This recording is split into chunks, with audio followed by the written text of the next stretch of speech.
शीतकालीन सत्र के आखिरी दिन भी धक्का मुक्की कांड पर बवाल देखने को मिला। विपक्षी सांसदों ने विजय चौक से संसद तक मार्च निकाला है। लोकसभा स्पीकर ने संसद परिसर में प्रदर्शन पर रोक लगा दी, इसलिए ये मार्च आज विजय चौक से शुरू हुआ है। लेकिन मार्च से जुड़ी सबसे बड़ी खबर यह है कि इसमें राहुल गांधी शामिल नहीं हुए। राहुल गांधी के खिलाफ कल संसद में यानी कि संसद मार्ग थाने में एफआईआर दर्ज हुई है, इसलिए राहुल इस मार्च में शामिल नहीं हुए हैं। हालांकि कांग्रेस अध्यक्ष मल्लिकार्जुन खड़गे और प्रियंका गांधी समेत विपक्षी के सभी दल के लोग मौजूद रहे। बीजेपी सांसदों ने संसद परिसर में गांधी जी और बाबा साहेब भीमराव अम्बेडकर की मूर्ति के सामने राहुल गांधी के खिलाफ धरना प्रदर्शन यानी कि राहुल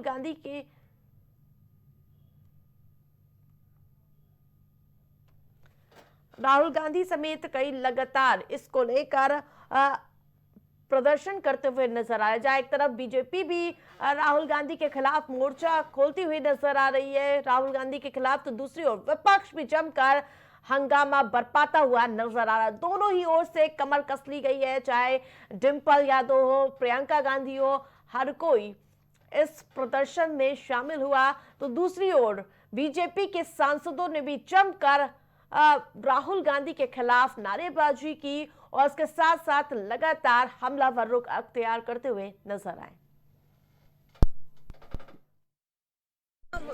सारंगी जी नाटक कर रहे हैं। उन्होंने क्या किया था अपने जीवन में, पहले उड़ीसा में उन्होंने क्या क्या चीजें की थी, वो ये बेकार थे। हम लोग सब हाउस के अंदर जा रहे थे, जिस तरह से इन लोग खड़े हुए, जिस तरह से इन लोग हम लोग को अंदर नहीं जाने दे रहे। अगर आपको सीढ़ी से ऊपर चढ़ना है, सारी सीढ़ी में ऐसे मोटे मोटे लोग, अगर वो गिरेगा तो दूसरे को तो लगेगा ही। बेकार का ड्रामा है। देखिए, मैं आपको एक चीज बताऊं, ये दोनों राजपूत जी और सारंगी जी और जो नागालैंड की महिला है, इससे बढ़िया परफॉर्मेंस तो मैंने अपनी करियर में कभी नहीं देखा। अरे इन लोग सीढ़ी पे खड़े हुए थे, हम लोग तो सब नीचे थे, हम ऊपर जाने की कोशिश कर रहे थे। तमाम केंद्रीय मंत्री पहुंचे, जितने भी अवार्ड्स हैं एक्टिंग के, ये सारे इनको मिले। तो ज्यादा अपडेट के साथ वरिष्ठ पत्रकार मनीष हमारे साथ जुड़ चुके हैं। मनीष जी, जिस प्रकार से कल आपने देखा था कि धक्का मुक्की का माहौल देखने को मिला, जो कभी नहीं देखा गया इतिहास में, वो कल तस्वीरें देखने को मिला और जिसके बाद आज भी दोनों एक दूसरे पर प्रहार करते हुए नजर आए। जी आरती, आपको बता दें कि ये अंबेडकर को लेकर जो ये विवाद शुरू हुआ है, गृह मंत्री अमित शाह की लोकसभा में दिए गए बयान के बाद, उसके बाद जो ये एक शक्ति प्रदर्शन की राजनीति चल रही है। दोनों ही पक्ष हो या सत्ता पक्ष हो या विपक्ष हो, दोनों एक शक्ति प्रदर्शन की राजनीति कर रहे हैं और दोनों में से कोई भी झुकना नहीं चाहता। तो इसी का नतीजा था कि कल ये सारी मर्यादाएं तार तार हुई।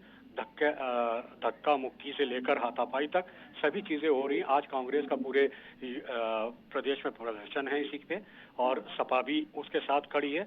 तो कुल मिला के विपक्ष जो एक गोलबंद हुआ है फिर से एक बार भाजपा को घेरने के लिए कि सत्ता पक्ष को, भाजपा को घेरा जाए, तो कुल मिला के पूरा विपक्ष एक बार लोग चुनाव के बाद फिर से एक बार जो है, जिस प्रकार से चुनाव में बड़ी हार देखने को मिली थी कांग्रेस पार्टी को, जिसके बाद कई तरह की खटास की खबरें सामने आई थी और यही वजह है विपक्षी एकता को दिखाने का क्या प्रयास किया जा रहा है इस दौरान।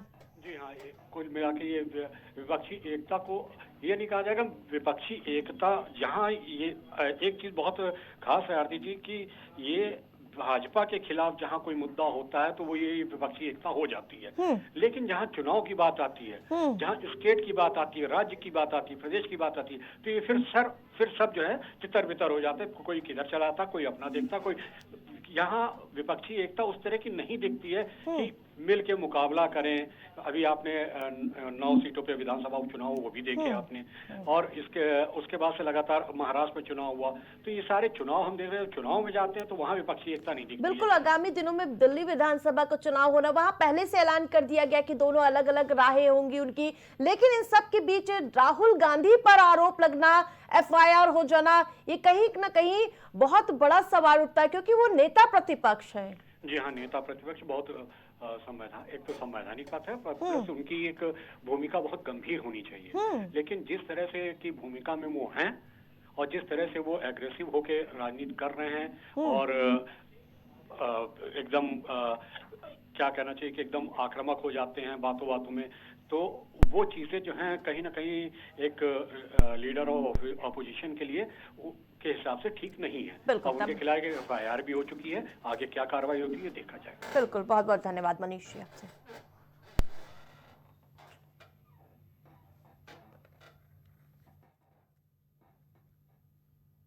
4 बजे की 4 बड़ी खबरों में फिलहाल इतना ही। देखते रहिए प्राइम टीवी।